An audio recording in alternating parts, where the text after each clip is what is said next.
Os destaques da semana entre os julgamentos do plenário do Supremo Tribunal Federal, você confere aqui na TV Justiça. É o Plenárias que começa agora.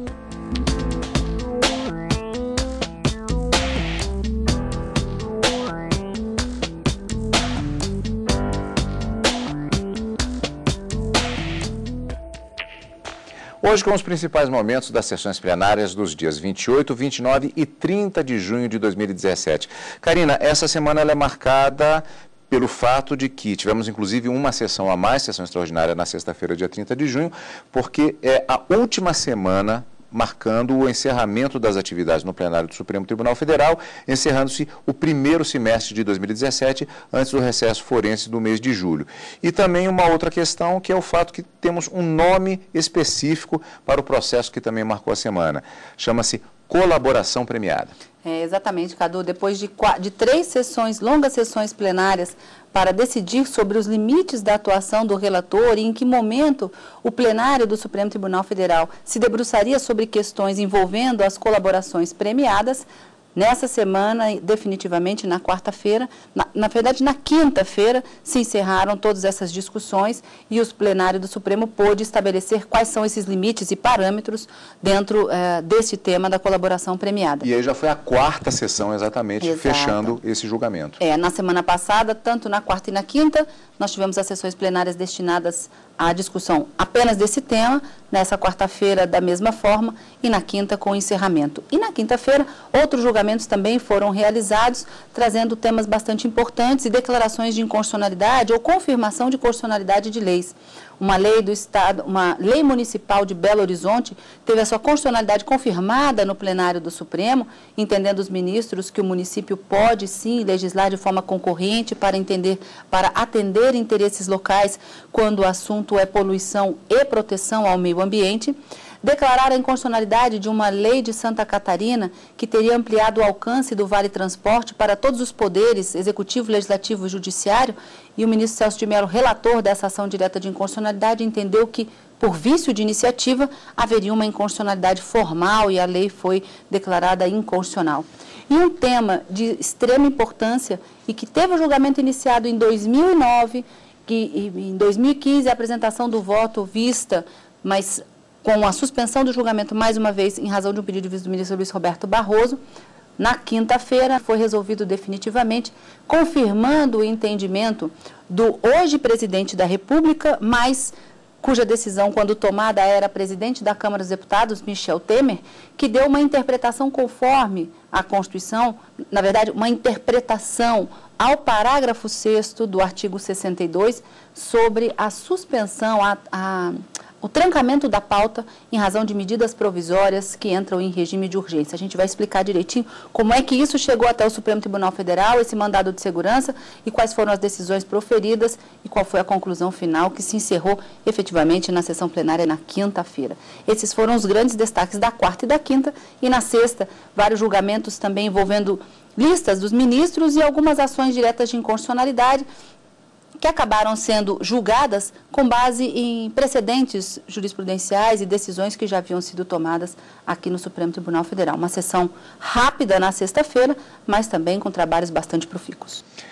O julgamento, como já adiantou a Karina, da validade dos acordos de delação envolvendo os empresários do grupo JF, do qual faz parte a empresa JBS, durou 4 sessões do plenário do Supremo Tribunal Federal. Exatamente na quarta, foram apresentados votos de 3 ministros. A sessão foi retomada, o julgamento foi retomado na sessão da quinta-feira, como veremos ainda nesta edição. Agora, vamos conferir a sessão da quarta-feira. O julgamento, que havia começado na semana passada, foi retomado com o voto do ministro Gilmar Mendes, que defendeu um controle maior dos acordos de colaboração premiada. Não podemos ficar impedidos de analisar um acordo envolvendo infratores da lei. É uma premissa que precisa ser revisada. Não pode ser dita aqui. Para ele, as delações são importantes, mas devem ser controladas. Estou reafirmando a importância que a colaboração premiada tem para a apuração de crimes. Ainda assim, sem controle, o Instituto pode descambar em direções perigosíssimas, presidente. Ele votou para manter o ministro Edson Fachin na relatoria dos processos, mas defendeu que os acordos de delação devem ser homologados pelo plenário. A lei do processo nos tribunais afirma que o relator terá as atribuições que a legislação processual confere aos juízes singulares. Artigo 2º, parágrafo único. O regimento interno do Supremo dá ao relator atribuições de ordenar e dirigir o processo, determinando medidas instrutórias. Isso não impediria, entretanto, que a homologação fosse feita ad referendum do colegiado, especialmente em casos que envolvam a dispensa da denúncia. Compreende o poder-dever do juiz de aprofundar a avaliação da legalidade do acordo, inclusive quanto à extensão dos benefícios prometidos. 9 ministros votaram pela validade das delações homologadas monocraticamente pelo ministro Fachin. O estágio, portanto, para mim, é um estágio simplificado pelo contexto normativo. E ninguém se atreve a dizer, pelo menos não ouvi isso no plenário até aqui, que esse contexto normativo, inclusive aquele que revela que o Ministério Público pode deixar de ajuizar a ação penal, seja inconstitucional. O ministro Celso de Mello acompanhou o voto do relator, mas levantou uma questão sobre a vinculação judicial da eficácia dos termos do acordo. A referência que venho de fazer ao importantíssimo papel assumido pelo Ministério Público não significa, contudo, que o Poder Judiciário desconheça os direitos e garantias fundamentais de que são titulares todos aqueles que sofrem persecução penal por parte do Estado, qualquer que seja o delito que lhes seja imputado. Cumpre enfatizar, bem por isso, que o Supremo Tribunal Federal garantirá, como sempre tem garantido, e de modo pleno, às partes envolvidas nos litígios penais, na linha de sua longa tradição republicana, garantirá um direito sempre a um julgamento justo, a um julgamento imparcial e a um julgamento independente. O ministro Fachin explicou que, de acordo com seu entendimento, cabe ao colegiado analisar o cumprimento do acordo. A homologação promove uma espécie de vinculação. Eu fiz a intervenção na sessão passada, à luz do que o ministro Fux suscitou, e fui, sim, dei esse passo adiante na direção do que o ministro Celso agora propôs, embora a minha proposta original se cingia a dizer que o momento da ferição da eficácia é o julgamento colegiado, eu reproduzi o artigo 7º. Agora, se quisermos avançar e explicitar que nesta eficácia há uma limitação em face de uma vinculação condicionada que se dá pelo ato de homologação que já apreciou legalidade, voluntariedade e também a regularidade, espontaneidade e legalidade, tal como agora acaba de expor o ministro Celso, e foram nessa direção, pelo menos do que eu depreendi, boa parte dos votos anteriores, o sentido que dou à eficácia é coerente com essa vinculação. Diante da discussão, a presidente suspendeu o julgamento, retomado nesta quinta-feira. Pois é o que vamos conferir agora, exatamente a retomada na sessão da quinta-feira para mais debates e o fechamento das questões no plenário do Supremo Tribunal Federal. Para o STF, benefícios de delatores podem ser revistos se o acordo de colaboração premiada não for cumprido.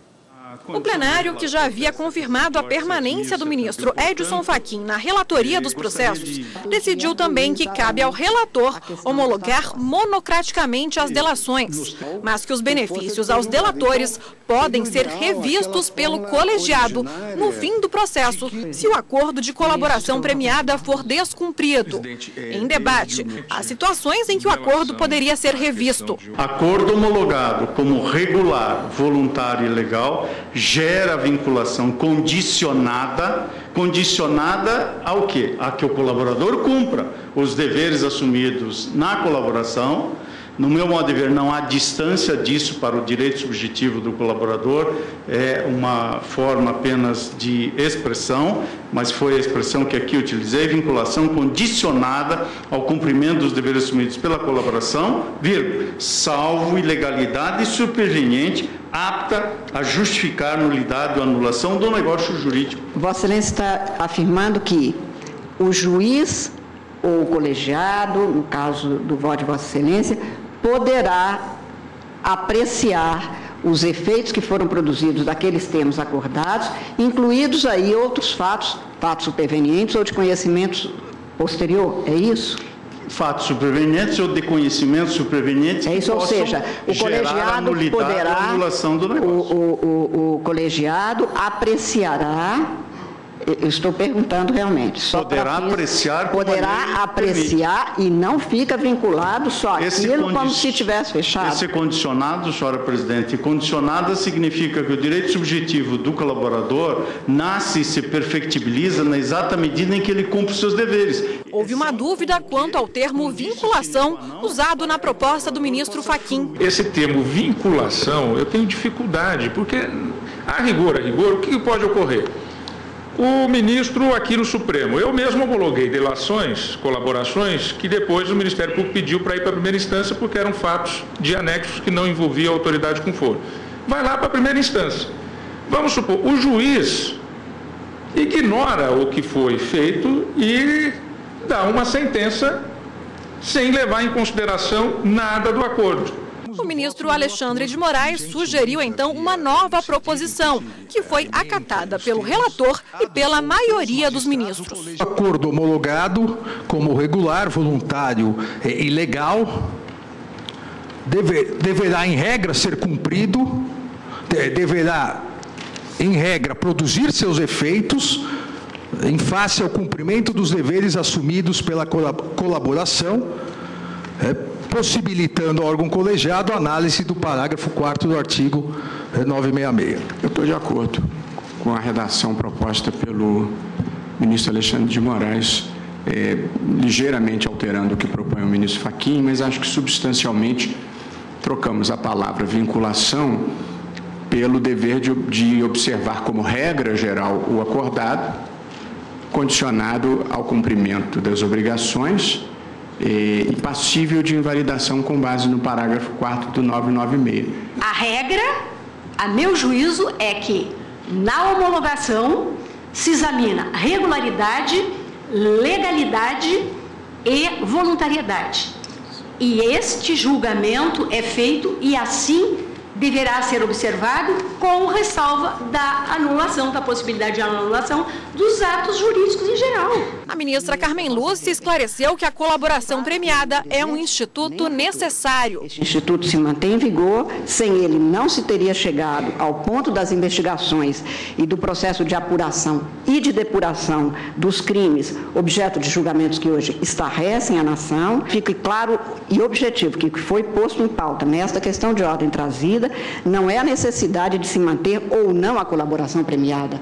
O que queremos é o fortalecimento de todas as instituições que façam com que o Estado democrático de direito se realize combatendo o crime, apurando-se ilícitos, segundo o direito. E lembrou que em janeiro, durante o recesso do Judiciário e após a morte do ministro Teori Zavascki, homologou acordos, seguindo o que diz a lei e no tempo necessário. As 77 delações que me foram apresentadas no dia 19 de dezembro ficaram comigo do dia 19 de dezembro ao dia 29 de janeiro e, portanto, o ministro Teori Zavascki disse que não pararia de trabalhar e que continuaria e colocou à minha disposição no exercício da presidência, a equipe dele de juízes, foi tudo feito nos termos da legislação, com regularidade, e acho que foi muito público, porque foi filmada madrugadas de domingo, madrugadas de sábado, deixando inclusive de viajar para visitar até mesmo meu pai, que estava morrendo, como morreu 9 dias depois,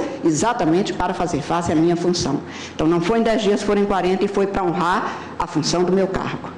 Vamos falar um pouquinho mais a respeito destas sessões da quarta e da quinta-feira e também vamos conferir como foi a sessão de encerramento dos trabalhos do primeiro semestre de 2017 no plenário do Supremo Tribunal Federal. logo depois do intervalo. É só um instante.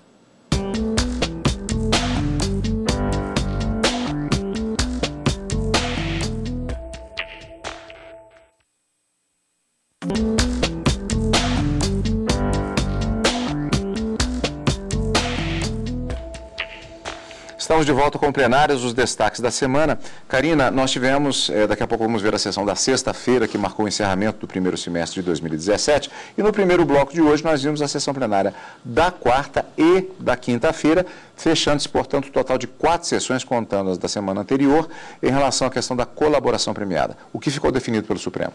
Os ministros, na quinta-feira, resolveram definitivamente que o relator ele vai fazer a homologação e analisar 3 pontos nessa colaboração premiada que é feita junto com o Ministério Público e o colaborador ou aquela pessoa que está sendo investigada ou indiciada. O relator compete analisar questões de regularidade, voluntariedade ou espontaneidade para assumir aquele acordo e a legalidade do acordo firmado. No segundo momento, vem a sentença de mérito, e nessa sentença de mérito, quem vai se debruçar será o colegiado do Supremo Tribunal Federal, a decisão já não é mais monocrática.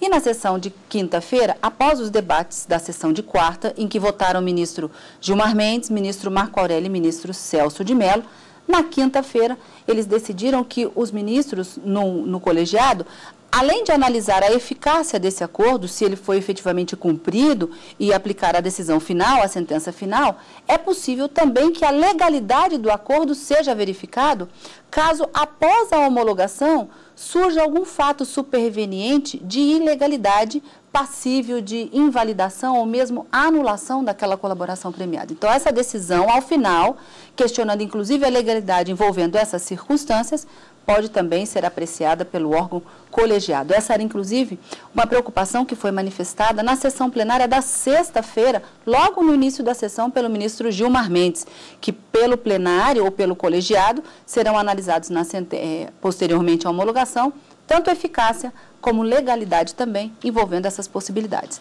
Essa foi a decisão.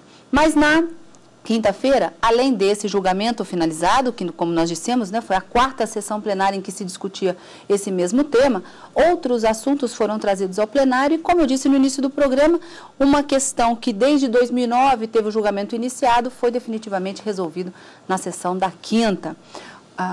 Havia um pendente de julgamento, um mandado de segurança no Supremo Tribunal Federal, questionando uma decisão do presidente da Câmara dos Deputados, à época, que hoje é o presidente da República, Michel Temer, mas à época era presidente da Câmara dos Deputados, que decidiu, numa decisão tomada pela presidência da mesa, que o parágrafo 6º do artigo 62 da Constituição deveria ser interpretado da seguinte forma: quando uma medida provisória estiver tramitando na Câmara dos Deputados e já atingir o prazo de 45 dias sem a sua apreciação, a Constituição determina que haja o trancamento da pauta e de todas as deliberações. E, à época, o presidente da Câmara dos Deputados entendeu que o que tranca-se na pauta não são todas as deliberações legislativas, mas apenas aquelas matérias que são objetos de projetos de leis ordinárias que poderiam ser regulamentadas por medidas provisórias. Outros assuntos ou outras espécies normativas não poderiam ser trancadas, paralisadas as discussões, como, por exemplo, projetos de emenda à Constituição, projetos de resoluções, projetos de decretos legislativos e projetos de leis complementares, até porque o próprio artigo 62 proíbe que aquelas matérias que a Constituição exige uma regulamentação por lei complementar não pode, hipótese alguma, ser objeto de medidas provisórias. E esse entendimento dado por Michel Temer, quando presidente da Câmara dos Deputados, havia já sido confirmado pelo relator desse mandado de segurança, ministro Celso de Mello, em 2009, confirmado também pelos demais ministros que votaram, e essa semana foi retomado com o voto vista do ministro Luiz Roberto Barroso e os demais que ainda não haviam votado, confirmando esse mesmo entendimento, mas por maioria de votos, vencido apenas ministro Marco Aurélio. Portanto, medida provisória em regime de urgência na Câmara dos Deputados, tranca-se apenas aquelas leis ordinárias que poderiam ser regulamentadas por medidas provisórias e não se tranca todas as espécies normativas que devem continuar as suas deliberações normais. Portanto, destaques da semana, sessões da quarta e da quinta-feira no plenário do Supremo Tribunal Federal. O plenário do STF também encerrou o semestre nesta semana em uma sessão extraordinária na manhã da sexta-feira. Entre os julgamentos, uma ação direta de inconstitucionalidade sobre a aposentadoria de magistrados do estado do Piauí. A primeira ação a ser analisada foi um pedido da Associação dos Magistrados Brasileiros para considerar inconstitucional a emenda à Constituição do Estado do Piauí, que alterou a aposentadoria compulsória de magistrados e servidores públicos estaduais de 70 para 75 anos. A representante do Conselho Federal da Ordem dos Advogados do Brasil sustentou que essa mudança viola a Constituição Federal, que determina a aposentadoria compulsória aos 70 anos. Ela pede também para que o reconhecimento da inconstitucionalidade tem efeito retroativo. O relator, ministro Edson Fachin, aceitou o pedido da associação e afirmou que a emenda da Constituição do Piauí já nasceu inconstitucional. Ele foi seguido por todos os ministros. Não há dúvida alguma de que a norma do Estado do Piauí, tal como de modo escorreito sustentado da tribuna, cometeu não só uma inconstitucionalidade formal, como também uma inconstitucionalidade de índole material, o que, aliás, já foi reconhecido quando esse plenário deferiu a cautelar. Em seguida, o plenário julgou várias listas que são processos de pauta rápida e a maior parte foi sobre a competência privativa da União para legislar sobre matérias que estavam sendo tratadas pelos estados. Ao final da sessão, a ministra Carmen Lúcia fez um discurso para marcar o encerramento do primeiro semestre de trabalhos do ano de 2017 no plenário do Supremo Tribunal Federal. Como a própria ministra disse, um semestre particularmente difícil. Ninguém conseguiu arrancar, e jamais logrará fazê-lo, dos corações humanos o sentimento de justiça. É um ideal que a tudo sobrevive. As leis foram feitas para cristalizar e atender esse ideal. Ao magistrado, a quem incumbe aplicá-las, não podem elas constituir um mero fim, como aos teóricos e tecnicistas muitas vezes pode parecer. Elas, na verdade, são um meio, o meio de fazer reinar a justiça, assegurando o equilíbrio das relações sociais. O juiz não procura nos livros de direito a fórmula de suas decisões. Tais fontes representam para ele muito mais o modo de controlar o seu sentimento pessoal, muito menos a inspiração inicial e primeira de seu julgamento. O processo de julgamento do juiz é o da contínua vivificação do direito, fazendo um instrumento de salvação pública. Eu fecho aspas e digo que menciono essa passagem para lembrar que desde outubro de 1828, juízes que compuseram no passado o Supremo Tribunal de Justiça e os que integram no presente este Supremo Tribunal tiveram sempre essa atribuição, a um só tempo, sua responsabilidade e seu dever com o Brasil, o de assegurar a igual observância da lei por todos. Somente então se terá equilíbrio nas relações sociais, segundo a ideia de justiça constitucionalmente definida. E se terá a efetividade do direito, garantindo-se ao cidadão condições de manter sua confiança na liberdade, na pluralidade e na solidariedade como base para a harmônica convivência política e social. O clamor por justiça que hoje se ouve em todos os cantos do país não será ignorado em qualquer decisão desta Casa. As vozes dos que nos antecederam e que velaram pela aplicação do direito, com o vigor de sua toga e o brilho de seu talento, não deixem de ecoar em nossos corações. Não seremos ausentes aos que de nós esperam a atuação rigorosa para manter sua esperança de justiça. Não seremos avaros em nossa ação para garantir a efetividade da justiça. Pelo que foi feito por este tribunal, mas em especial pelo muito a se fazer para a paz nas relações humanas, plurais e democráticas no Brasil, haveremos de persistir em nossas funções com o desvelo dos que vieram antes e com o compromisso com os que vieram depois de nós. A Vossas Excelências, o meu agradecimento pessoal, especial, pelos trabalhos intensos, pelas sessões extras, além das muitas regulares que foram realizadas neste semestre. Eu desejo a cada um dos senhores um excelente período de recesso e um tranquilo regresso aos trabalhos externos, porque internamente nós continuamos na labuta, como se sabe. Muitíssimo obrigada a cada um dos senhores por terem me ajudado tanto num semestre tão difícil para mim. Os trabalhos da TV Justiça também não param. Você poderá acompanhar durante todo o mês de julho alguns dos principais julgamentos que marcaram este primeiro semestre do ano de 2017, inclusive com reprises do programa Plenárias nos finais de semana, também durante a semana, com os principais momentos dos julgamentos do Supremo Tribunal Federal. E nós voltaremos às transmissões ao vivo, Karina, portanto, já no mês de agosto. 1º de agosto, com sessão extraordinária já agendada para as 9 da manhã, uma terça-feira, e no direto do plenário, quartas e quintas ao vivo e com plenárias no final de semana. Obrigado pela sua companhia, como sempre, e continue conosco aqui, na TV Justiça.